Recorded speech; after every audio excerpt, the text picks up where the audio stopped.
વિદ્યાર્થી મિત્રો, મારી યુટ્યુબ ચેનલમાં તમારું હાર્દિક સ્વાગત છે. આજે મિત્રો આપણે વાર્ષિક હિસાબોની અંદર ઉદાહરણ નંબર 4 જોઈશું.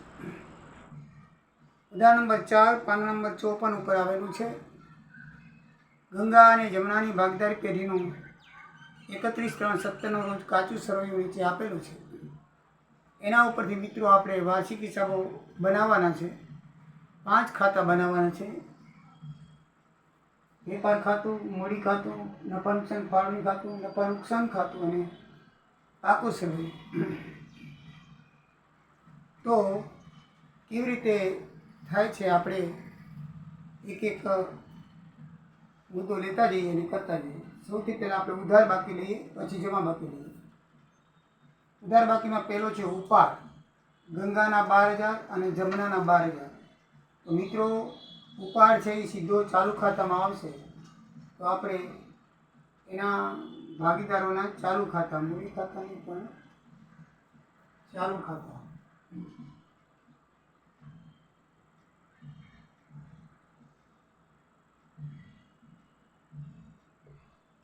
તો ઉપાડ છે એ ઉધાર બાજુ આવશે. અહીંયા આપણે એની તારીખ લખશું 31/3/17.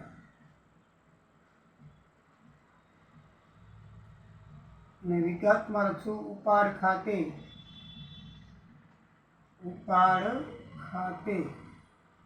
ગંગાના ખાતામાં 12,000 અને યમુનાના ખાતામાં પણ 12,000 લખશું. બરાબર, બંનેના 12,000 ઉપાડ છે કાચા સરિયામાં, એટલે કાચા સરિયામાં છે એક જ અસર થશે. પછી છે ખરીદી મિત્રો 1,04,000. તો ખરીદી હંમેશા વેપાર ખાતાની ઉધાર બાજુ આવે, વેચાણ જમા બાજુ આવે. તો ખરીદીમાં આપણે અહીંયા લખીએ ખરીદીમાં હવાલો છે એટલે ઇનર કોલમમાં લખશું 1,04,000.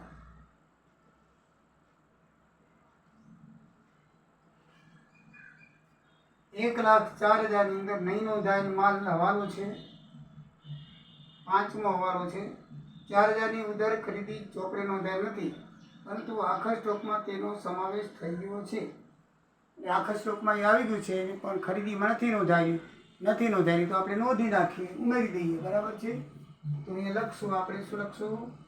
નહીં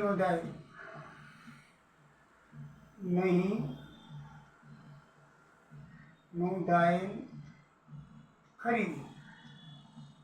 નહીં નોંધાયેલ ખરીદી આપણે શું કરશું? વત્તા કરશું. તો કેટલા આવશે? 4,000. ટોટલ થશે 1,08,000 રૂપિયા થયા કુલ ખરીદી. બરાબર છે. પછીની આઈટમ છે આ નહીં નોંધાયેલ ખરીદી 4,000 છે. તો એની બીજી અસર આપણે આપીએ એટલા આપણા દેવાદારો છે એ 4,000 રૂપિયા છે એ લેણદારો આપણા વધશે. તો લેણદારો દાખલામાં આપેલા છે 36,000. એ મૂડીને દેવા બાજુ આવશે, એ લખી નાખીએ આપણે. લેણદારો 36,000 વત્તા નહીં નોંધાયેલ ખરીદી એટલી 4,000 રૂપિયા, એટલે 40,000 રૂપિયા બારે આવશે. હવાલાની મિત્રો બે અસર થાય. બરાબર છે. નહીં નોંધાયેલ ખરીદી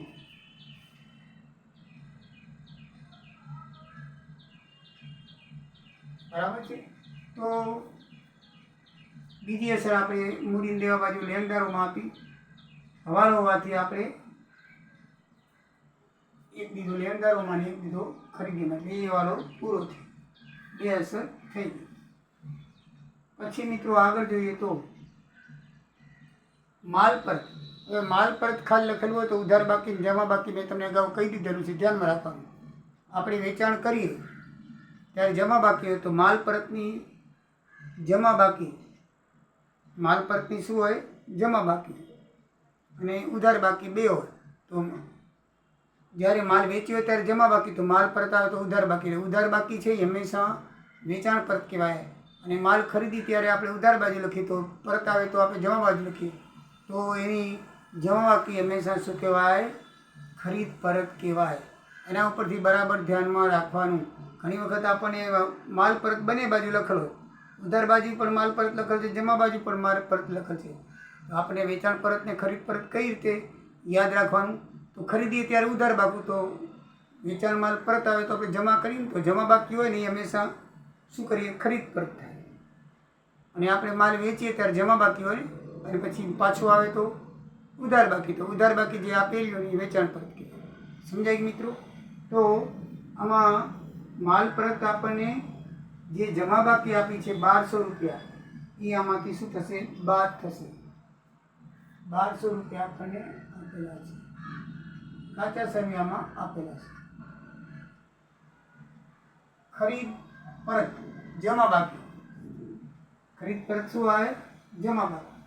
ખરીદી આમ ઉધાર બાજુ લખી, તેની ખરીદ પરત જમા બાકી બાકી થશે. જમા બાજુ આપેલી છે 1200 રૂપિયા, બાદ કરશું તો 1,06,800.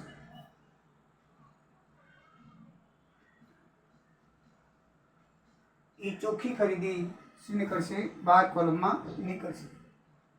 હવાલાનીમાં નથી, ખરીદ પરત છે એ કાચા સરવૈયામાં આપેલું છે એટલે બીજી અસર આવશે નહીં. પછી છે મિત્રો માલનો સ્ટોક 1,416,16,000. એટલે 1,416 એટલે શરૂઆતનો માલ સ્ટોક, એટલે વેચાણ ખાતાની વેપાર ખાતાની શરૂઆતનો સ્ટોક લખાય. શરૂઆતનો સ્ટોક 1,4 આપ્યો છે એટલે શરૂઆત હોય 31 હોતી. કેટલો આપેલો છે? 16,000 રૂપિયા. એટલે વેપાર ખાતાની અંદર આવશે. કાચા સરવૈયામાં આપેલું છે, એક જ અસર થશે, બીજી અસર થશે નહીં. પગાર નફા નુકસાન ખાતાની ઉધાર બાજુ આવે. પગારની અંદર હવાલો છે એ વહીવટી ખર્ચ કહેવાય. કેવો ખર્ચ કહેવાય? વહીવટી ખર્ચ. એની મિત્ર પગાર આપણને આપેલો છે કાચા સરવૈયાની અંદર 18,000 રૂપિયા. હવાલો હોવાથી ઇનર કોલમમાં લખશું. શું હવાલો છે? એનો હવાલો છે 8મો હવાલો. એક કર્મચારીને 600ની લોન આપી હતી, પરંતુ પગાર ખાતામાં ઉધારી દીધી. તો આપણે પગાર ખાતામાંથી બાદ કરી નાખશું. 600 રૂપિયા આપ્યા હતા એ શું કરી નાખશું? બાદ કરી નાખશું. કર્મચારી લોન ભૂલથી આપણને એમ કે પગારમાં લઈ ગયો હશે, તો આપણે કર્મચારી લોન છે એ બાદ કરી નાખશું 600 રૂપિયા. અને બાકીનો જે પગાર છે 9,000 રૂપિયા, 17,400, એ આઉટ કોલમમાં લખશું. હવાલો પૂરો. અને બીજી અસર છે કર્મચારી આપણે લોન આપી છે એટલે આપણું લેણું છે તો એ લખી નાખ્યું. કર્મચારી લોન મિલકત લેણા બાજુ કર્મચારીને લોન કેટલા રૂપિયા આપી છે? 600 રૂપિયા. તો મિલકતને લેણા બાજુ આપણે એના માથે માંગીએ છીએ, આપણું એક લેણું છે એટલે આપણે એને લખી નાખીએ. બે અસર પૂરી થઈ ગઈ મિત્રો. આગળ જોઈએ તો ઓફિસ ખર્ચ 9,000 રૂપિયા, એ પણ નફા નુકસાન ખાતાની અંદર આવે. ઓફિસનો ખર્ચ બરાબર છે. ઓફિસ ખર્ચ ઇનર કોલમમાં લખશું 9,000 રૂપિયા આવશે. હવાલો છે બરાબર છે. તો એમાં હવાલો લખ્યું છે 6. કમિશનના મળવાના બાકી 2,000 અને 200 ઓફિસ ખર્ચ ચૂકવવાનો બાકી છે. ઓફિસ ખર્ચ ચૂકવવાનો બાકી છે તો આપણે એ વધારે થશે એટલે ઉમેરશું. ચૂકવવાનું બાકી 9200 રૂપિયા આગળ લખશું. એ લખશું ચૂકવવાનો બાકી. હવાલો છે, ચૂકવવાનો બાકી એટલે આપણું શું કહેવાય? દેવું કહેવાય. એ આપણે દેવા બાજુ લખવું પડશે. ચૂકવવાનો બાકી ઓફિસ ખર્ચ, ચૂકવવાનો બાકી ઓફિસ ખર્ચ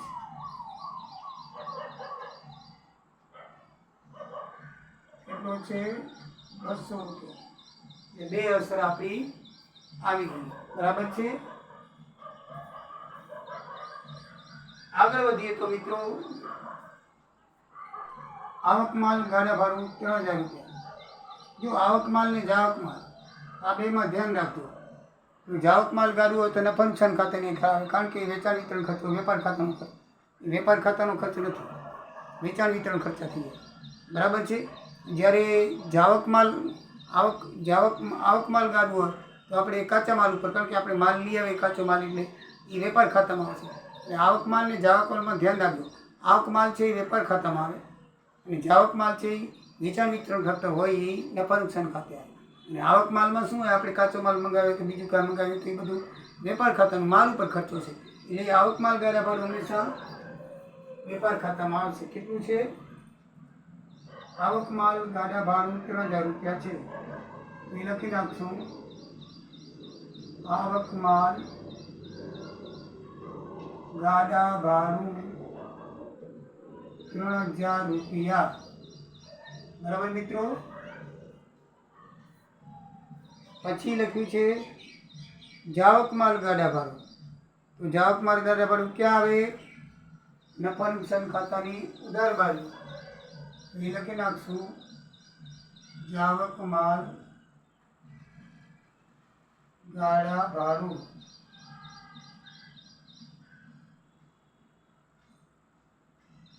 કેટલા રૂપિયા લખ્યું છે?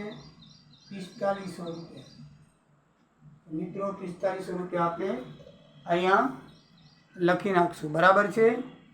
હવે મિત્રો આગળ જોઈએ તો ઘાલખાદ. મિત્રો ઘાલખાદ એક બહુ ધ્યાનમાં રાખજો. ઘાલખાદનો હવાલો છે એ અન્ય ખર્ચા નુકસાનમાં લખીએ આપણે. અન્ય ખર્ચા નુકસાન એ રીતે આવે. હવે ઘાલખાદ હવાલાની છે ને એ પહેલાં લખી નાખવાની. તો હવાલાની ઘાલખાદ કાચા સર્વેની પહેલાં લખી નાખવાની. આમ લખવાનું. કાચા સર્વેની પહેલાં લખવાની. કેટલી છે? 1400. હવે એમાં હવાલાની ઉમેરવાની. ઘાલખાદ કૌંસમાં લખવાનું હો. ઘાલખાદનો હવાલો શું છે? 3000 અનામત રાખવાની છે. ચોખ્ખું લઈ દીધું હવાલામાં, તો આપણે 3000 અનામત એમાં ઉમેરી દઈશું.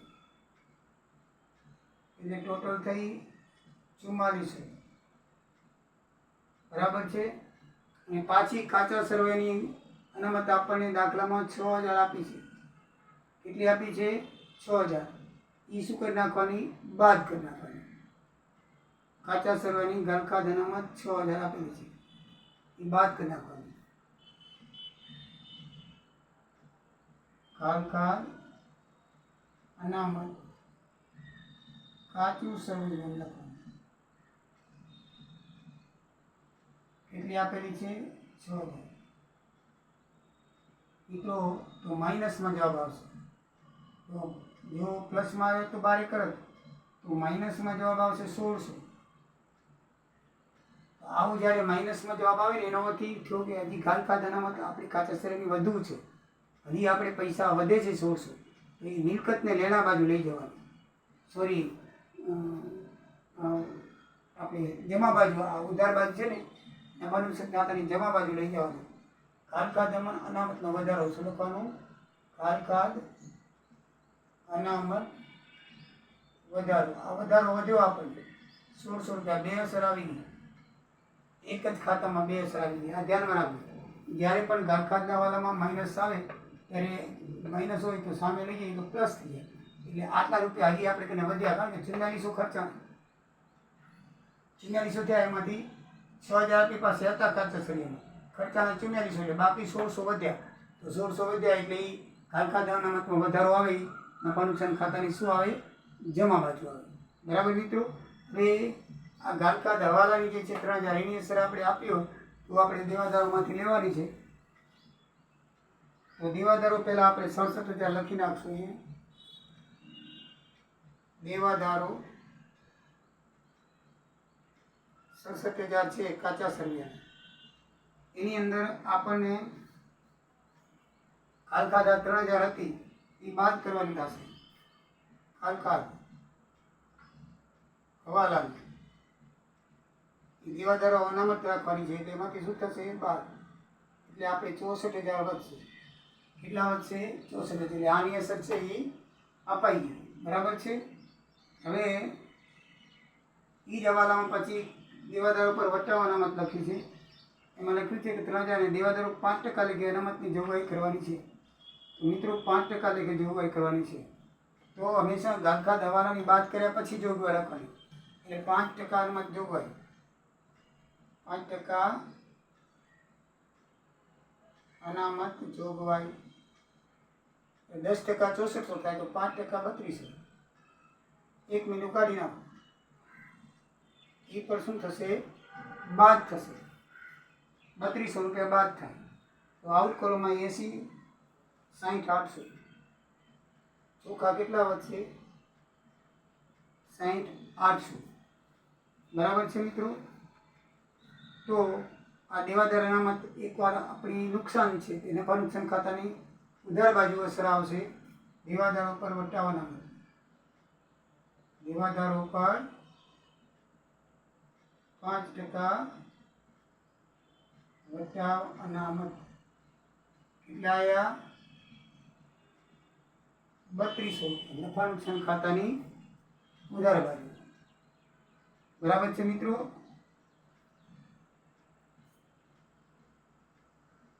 હવે આપણે આગળ જોઈએ તો લેણી હુંડી. લેણી હુંડી 2,000 રૂપિયા. તો એ લેણી હુંડી એટલે દેવું કહેવાય. એટલે મૂડીને દેવા બાજુ, સોરી મિલકત કહેવાય. મિલકતને લેણા બાજુ ખાલી હવાલો છે નહીં, લખી નાખશો અહીંયા. લેણી હુંડી. આપણે કોઈકની પાસે પૈસા માંગીએ છીએ. કેટલા છે? 2,000. 2,000ની હુંડી આપણી પાસે છે. 2,000 લખી નાખ્યા. પછી બેંક સિલક છે 5600. એ પણ કાંઈ હવાલો નથી. બેંક સિલક 5600 રૂપિયા. તો એ ડાયરેક્ટ મિલકત અને લેણા બાજુ લખી નાખવાનું. બરાબર છે. પછી હાથ પર રોકડ 3400. એ પણ હવાલો નથી. હાથ પર રોકડ 3400. એ પણ હવાલો નથી. બરાબર. એટલે સીધી સીધી આપણે લખી નાખશું. પછી મિત્રો રોકાણો આવ્યું છે. રોકાણો પણ એ આપણે મિલકત કહેવાય. આપેલા છે 14,000 રોકાણો. હવાલો છે એટલે આપણે અંદર લખશું. અહીંયા રોકાણો લખી નાખીએ. 14,000ના છે. શું હવાલો છે મિત્રો જોઈ લો.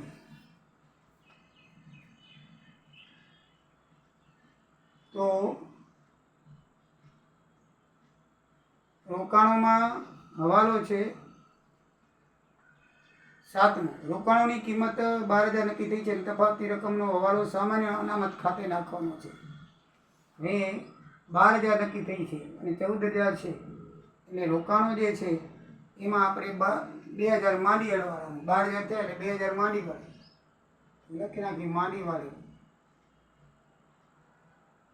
વાળે રોકાણ કેટલા? 2,000. આપણી પાસે 12,000 રહ્યા. એમાં એમ કીધું છે કે એ બધા જે ઘટાડો છે એ સામાન્ય અનામતમાંથી આપણે માંડી વાળવાનું છે. તો અનામતો આપણને મૂડી અને દેવા બાજુ આપેલી છે. સામાન્ય અનામત 9600 રૂપિયા. કાચા સળિયામાં છે તો એ લખી નાખશું આપણે. સામાન્ય અનામત કેટલી લખી છે? 9600. એમાંથી આપણે 2,000 રોકાણો માંડી વાળવામાં એમ દાખલામાં પોતે કીધું છે. એટલે 7600 આઉટ કોલમમાં સામાન્ય અનામત રહેશે. આ બંને બાજુ એ જેમ નફા નુકસાન ખાતાની બાજુમાં આજે કાચા ખાખાનો બંને બાજુ અસર આવી તો આ ખાસ બેવાળા ધ્યાનમાં રાખજો. અહીંયા માઇનસ જાય છે એટલે જમા બાજુ લખ્યું અને અહીંયા લેણદારો સામાન્ય અનામતમાંથી એ રોકાણોની જોગવાઈ માંડીવાળે કરવાની છે. એટલે સામાન્ય અનામત કાચા સર્વેની અંદર આપણને આપેલું છે 9600 રૂપિયા. કેટલું આપેલું છે? 9600 રૂપિયા. એ 9600માંથી આપણે શું કરશું? બાદ કરશું. શું બાદ કરશું? 2000 રૂપિયા માંડીવાળા. તો 9600માંથી 2000 બાદ કરી 3400 આઉટ કોલમમાં આવ્યા. હવે મિત્રો બેંક સિલક થઈ રોકાણો યંત્રો અને મકાન છે. તો એમાં પણ હવાલો છે. યંત્રો અને મકાન પર 10% લેખે ઘસારો ગણવાનો છે. કેટલા ટકા લેખે? 10%. તો યંત્રો અને મકાન જે છે એની કિંમત આપણને દાખલામાં આપી છે. આ બધી બિનચાલુ મિલકતો કોઈ નથી, કાયમી મિલકતો કહેવાય. તો એ બિનચાલુ મિલકતોમાં ટકા અને આ ચાલુ મિલકતો એમાં મકાન 24000 રૂપિયા છે. બાદ ઘસારો કરી નાખો 10% છે એટલે 1 મિનિટ ઉડાડી નાખો ડાયરેક્ટ સીધું 2400 રૂપિયા થાય. 24000માંથી 2400 બાદ થાય 2112 આવશે. બરાબર છે? 21600. અને બીજું છે યંત્રો. યંત્રો આપણને દાખલામાં દીધા છે 30000. તો એના ઉપર 10% ઘસારો 1 મિનિટ ઉડાડી નાખો 20000માંથી. બરાબર ને? 10% થઈ જશે એટલે 3000 એટલે 27000 આઉટ કોલમમાં મિત્રો ઘસારો થઈ જશે. હવે આ ઘસારો એ નુકસાન કહેવાય તો એ ઘસારામાં લખી નાખીએ. નફા નુકસાન ખાતાની ઉધાર બાજુ બીજી અસર. આ ઘસારો કરી અને મકાન અને યંત્રો.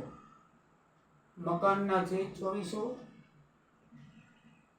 યંત્રોના છે 3000. તો 5400 રૂપિયા ઘસારા તરીકે નફા નુકસાન ખાતાની ઉધાર બાજુ આવશે. સમજાઈ ગયું મિત્રો? હવે જમા બાકી ઉપર જઈએ તો મૂડી બેની આપી છે ગંગાની યમુના. તો ગંગાની યમુનાની મૂડી આપેલી છે 30000 ને 36000. તો એ મૂડી આપણે મૂડીને દેવા બાજુ લખી નાખશું. મૂડી ખાતા બરાબર છે? એક જ અસર થશે કાચા સળિયામાં છે. એમાં ગંગા કોઈ હવાલો છે નહીં એટલે બહાર લખી નાખશું. ગંગા 30000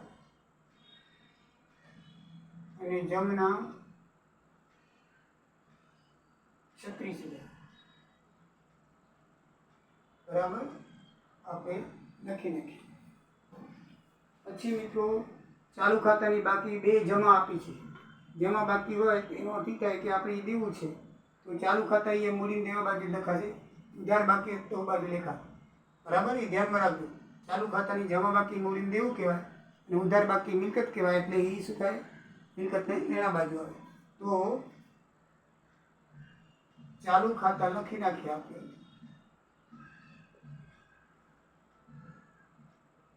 ગંગા અને બીજું લખશું જમના. એ ગંગાની જમના એની 3000 ને 2400 જમા બાકી ચાલુ ખાતાની આપી છે. તો ચાલુ ખાતામાં એ જમા બાજુ આવશે. બરાબર છે? ચાલુ ખાતું એનું જે છે એમાં બાકી આગળ લાવ્યા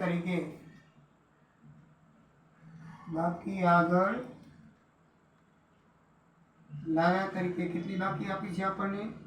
3000 ને 2400 બાકી આપી છે.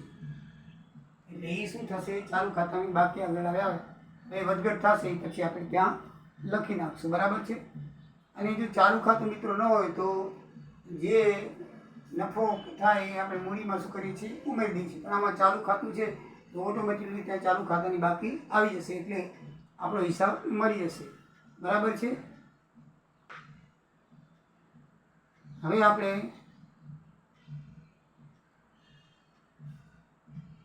3,2400 બરાબર છે. તો આપણે 3,2400 લખી નાખ્યા. હવે આગળ વાંચીએ તો વેચાણ 1,84,000 એનો હવાલો છે. વેચાણ 1,84,000 હવાલો એટલે કે એમાં ને એમાં આપ્યું છે 1200.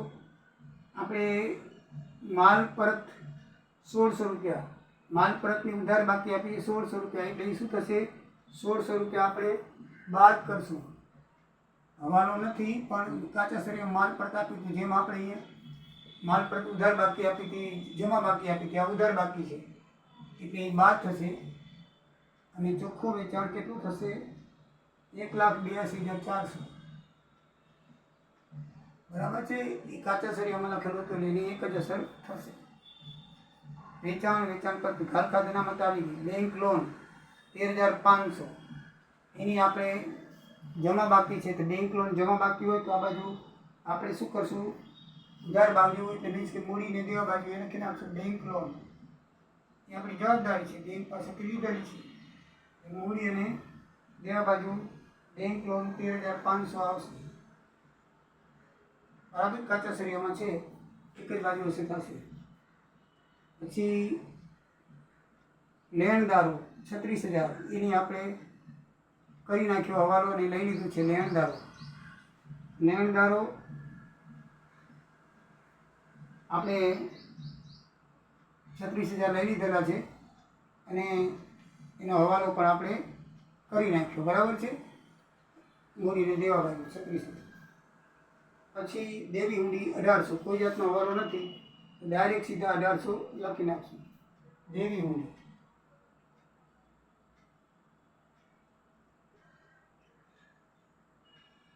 1,800 બરાબર છે. પરમિશન ખાતર અહીંયા દેવી હુંડી ગેસ આપણી છે ને 1,800 મૂડીને દેવા બાજુ બરાબર છે.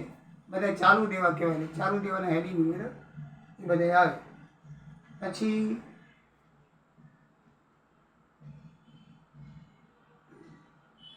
લીધેલી લોન આવી ગઈ, દેવી હુંડી આવી ગઈ. લીધેલી લોન 4,000 રૂપિયા. લીધેલી લોન છે એ આપણું દેવું કહેવાય, એટલે એ પણ શું લખવું પડશે, મૂડીને દેવા બાજુ. ઉછીની લોન મૂડીને દેવા બાજુ 4,000 રૂપિયા બરાબર છે. એ આપણે ઉછી લીધી દેવું કહેવાય એટલે મૂડીને દેવા બાજુ આવશે. પછી સામાન્ય અનામત આપણે કરી નાખ્યું.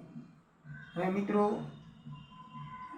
બધી કાચા શરીરની પતી ગઈ. હવાલો જોઈએ તો આખરનો સ્ટોક 28,600 છે, પરંતુ તેમાંથી 20% માલની બજાર કિંમત 10% વધુ છે.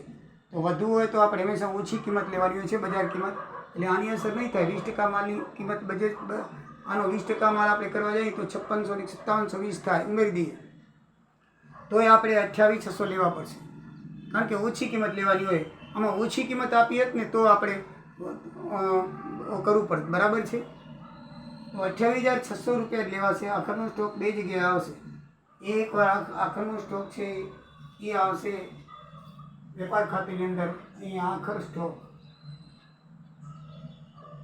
એટલો આપણો છે 28,600 અને આપણી મિલકત કહેવાય. એટલે અહીંયા આખર સ્ટોક આપણે લખી નાખશું. આખર સ્ટોક 28,600 બરાબર છે. પછી ભાગીદારોને મૂડી પર 5% લેખે વ્યાજ આપવાનું છે અને દરેક ભાગીદારને 2,000 વાર્ષિક બોનસ આપવાનું છે. હવે મૂડી પર વ્યાજ 5% થાય. હવે એ લોકોની મૂડી આપણે જોયું કે 3,000 ને 36,000 છે. એક મીંડું કાઢી નાખ્યું 10%, 3,000 ને 3600 રૂપિયા 10% લીધે થાય. 5% કરવા તો 1,500 ને 1,800 થાય કે નહીં બરાબર છે. તો મૂડી પરનું વ્યાજ છે એ મિત્રો આમ તો નફા નુકસાન ખાતાની અંદર આવે, પણ એનું ફાળવણી ખાતું છે એટલે આપણે નફા નુકસાન ફાળવણી ખાતાની અંદર અહીંયા ઉધાર બાજુ લખશું, કારણ કે ભાગીદારની આવક છે બરાબર છે. મૂડી પર વ્યાજ અને ગંગાનું કેટલું આવશે 1500 અને યમુનાનું કેટલું આવશે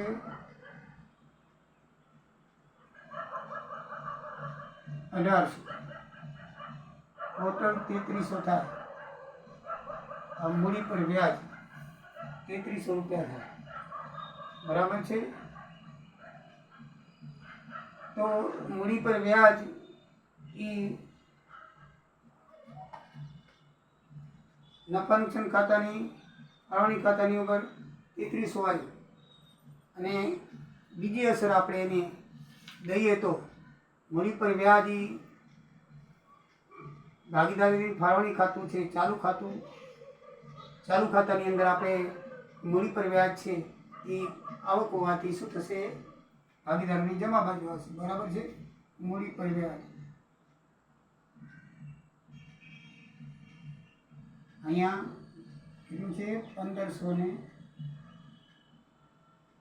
1800. યાદ રાખજો, ભાગીદાર માલ ધંધા સિવાયના જે નફા નુકસાન છે એ બધું નફા નુકસાન ફાળવણી ખાતામાં આવે. એટલે આ ધંધાનો ખર્ચ છે, છોડીએ મૂડી ભાગીદારને લગતો ખર્ચ છે બધો નફા નુકસાન ફાળવણી ખાતામાં આવે. અને ધંધાને લગતો ખર્ચ છે બધો ક્યાં આવશે? નફા નુકસાન ખાતાની બાજુ. બરાબર. ભાગીદારોને લગતી બધી આવક જાવક નફા નુકસાન ફાળવણી ખાતું. નફા નુકસાન ફાળવણી ખાતું ન હોય તો મૂડી પર વ્યાજ આપણે ઊંધા બાજુ લખત. અહીંયા નફા નુકસાન ફાળવણી ખાતાની અંદર આપણે ધંધાની ભાગીદારોને લગતી આવક જાવક લખવાનું. એટલે ભાગીદારોને આપણે ચૂકવીએ છીએ એટલે આપણું નુકસાન છે એટલે ઉધાર બાજુ આવશે. અને મૂડી પર વ્યાજ ભાગીદારોની આવક છે એટલે એની જમા બાજુ આવશે. એ ઉધાર બાજુ તો આ બાજુ શું આવશે? જમા બાજુ. એ બંને અસર મિત્રો થઈ ગઈ. પછી બોનસ છે. બોનસ એ આપણો ખર્ચ છે. બરાબર છે ને? ભાગીદારોની આવક છે એટલે બોનસ ખાતે બંને ભાગીદારોને એના ચાલુ ખાતામાં લખી નાખશું બોનસ 2000 રૂપિયા. કેટલા આપવાના છે? હવાલાની અંદર લખ્યું છે 2000. બરાબર છે. અને આપણું નુકસાન છે ભાગીદાર લખતું છે એટલે અહીંયા આપણે લખશું બોનસ. ભાગીદારોને બોનસ.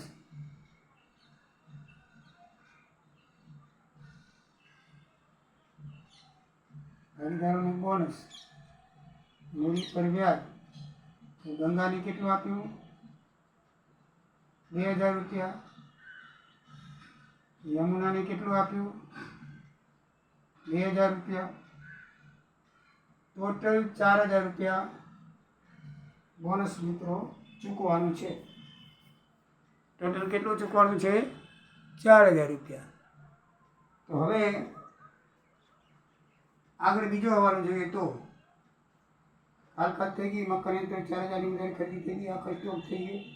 કમિશનનું થઈ ગયું. કમિશનના 2000 મળવાના બાકી છે ને ઓફિસ ખર્ચ ચૂકવાના બાકી છે. તો કમિશનના 2000 મળવાના બાકી છે. તો કમિશન મળવાના 2000 બાકી છે. તો એ શું થાય? આપણી આવક કહેવાય કે મળવાનું બાકી કમિશન. એ આપણે લખી નાખશું મળવાનું બાકી કમિશન 1600 રૂપિયા. અને આપણી મિલકત કહેવાય મળવાનું બાકી છે. બરાબર છે ને? તો એ 1600 રૂપિયા આપણે શું લખશું? આપણે બાકી કમિશન છે એટલે એ નફા નુકસાન ખાતાની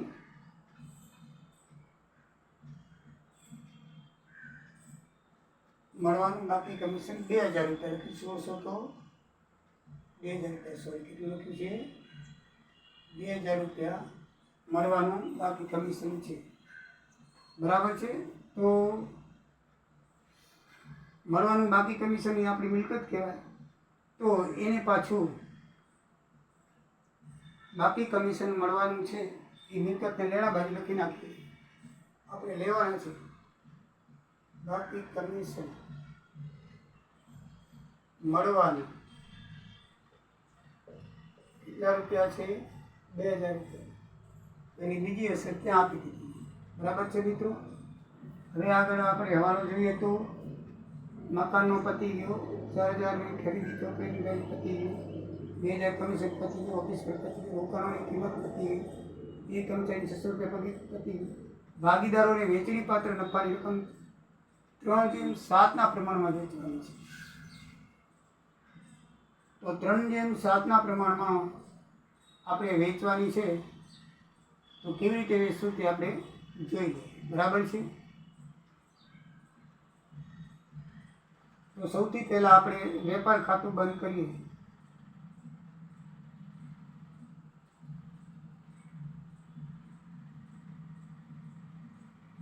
તો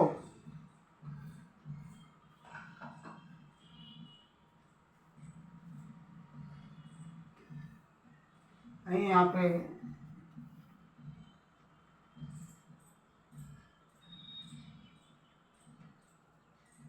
સરવાળો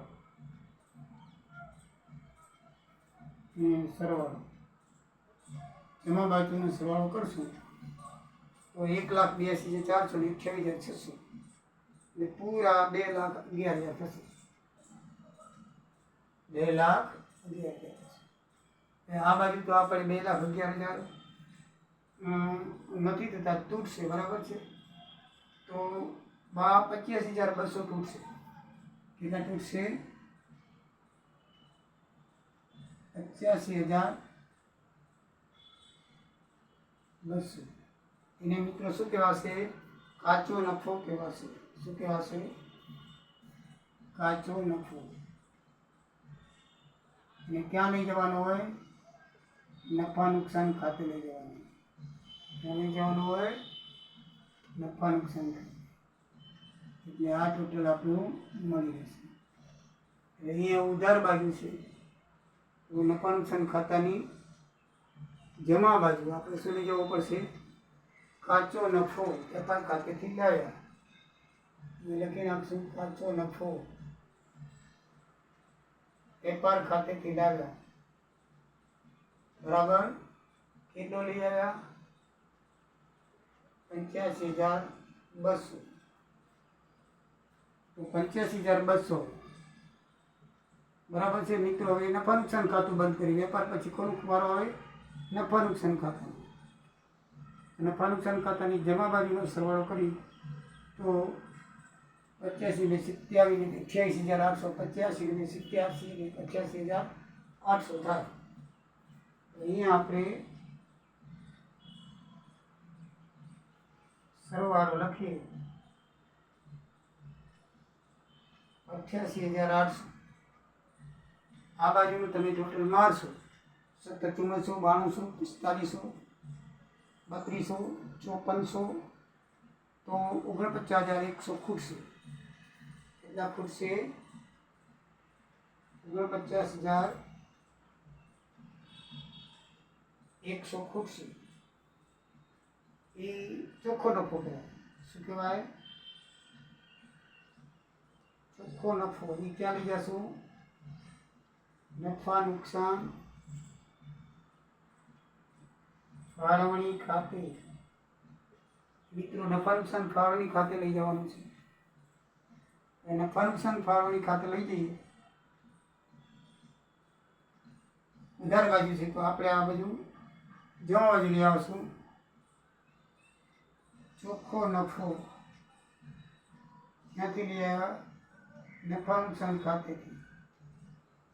બરાબર છે. એ 49,100 આપણે અહીંયા લખી નાખશું. જે આપણે ફાળવણી ખાતે લઈ ગયા હતા તો ઉધાર તો એ જમા બાજુ લખાશે. અને ફાળવણી ખાતું બંધ કરીએ તો આ બાજુ તો કાંઈ ટોટલ છે જ નહીં. 49,100 આવશે. સરવાળો કરી નાખીએ આપણે.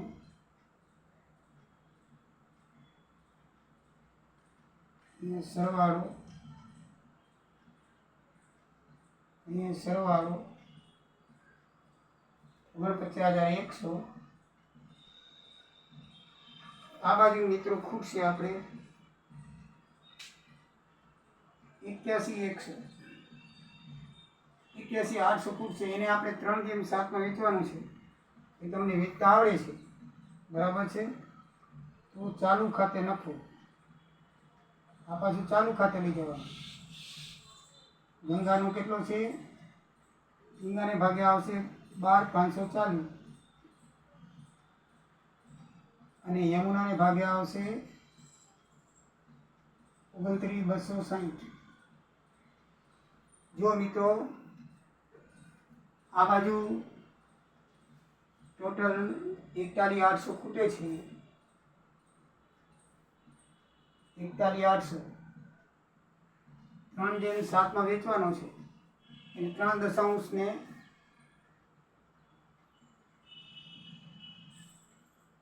7 દશાંશ વડે એને ગુણી નાખો એટલે આટલો ભાગ આવશે. બરાબર. એ તમને કાઢતા આવડે છે એટલે કંઈ ખાસ લખાવતો નથી. એટલે એ દાખલાની અંદર કીધેલું છે કે 3/7 જેમ વેચો એટલે આપણે વેચી નાખ્યા. પેલું વેપાર ખાતું બંધ કર્યું, નફા નુકસાન ખાતે કાચો નફો લઈ ગયા, પછી નફા નુકસાન ખાતું બંધ કર્યું, ચોખ્ખો નફો ફાળવણી ખાતે લઈ આવ્યા, ફાળવણી ખાતું બંધ કર્યું, અને જે નફો હતો થયો એ આપણે ક્યાં લઈ આવશું? ભાગીદારોના ચાલુ ખાતે. બરાબર છે. કેટલો થયો? 12,540.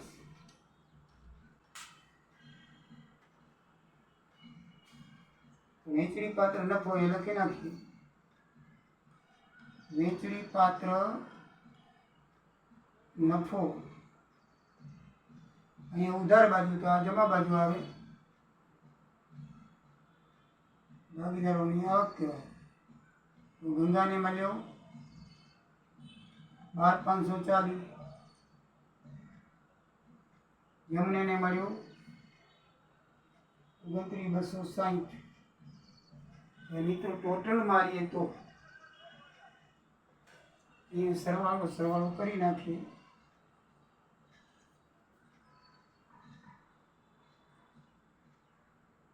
સરવાળો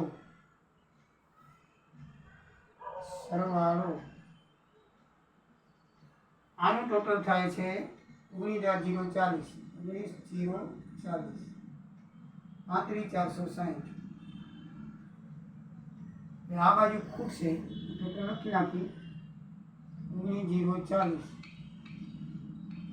અને 35,460. બરાબર છે. તો આ બાજુ ખૂટે એ રકમ લખી નાખીએ એટલે બાકી કહેવાશે. 19,440 છે એટલે આ બાજુ 70,40 ખૂટે. 35,460 છે તો 23,460 ખૂટે.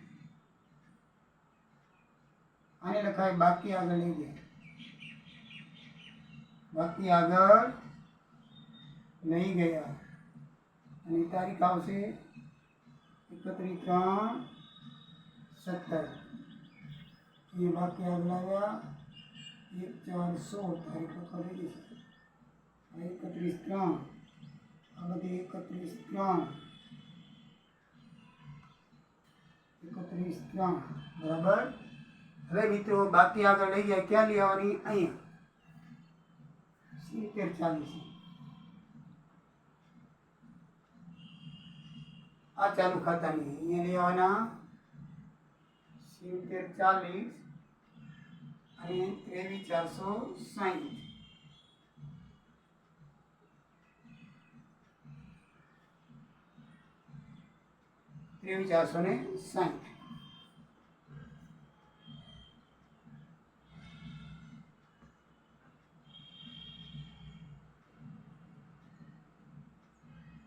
મિત્રો આ બાજુની ટોટલ મારી નાખી 1,63,600.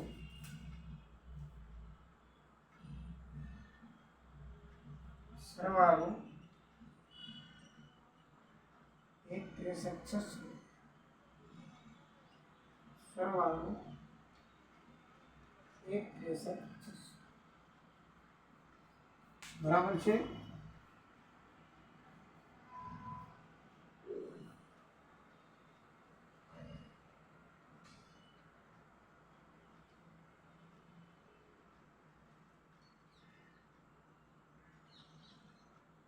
મિત્રો આ રીતે આપણો દાખલો અહીં પૂરો થાય છે. આ દાખલાની રકમ તમને બતાવી દઉં જેથી તમે જોઈ શકો. દાખલામાં કોઈ જાતનું કાંઈ છે નહીં, તમે 12માં 11 બધું કરી ગયા છો એકદમ ઇઝી આવે.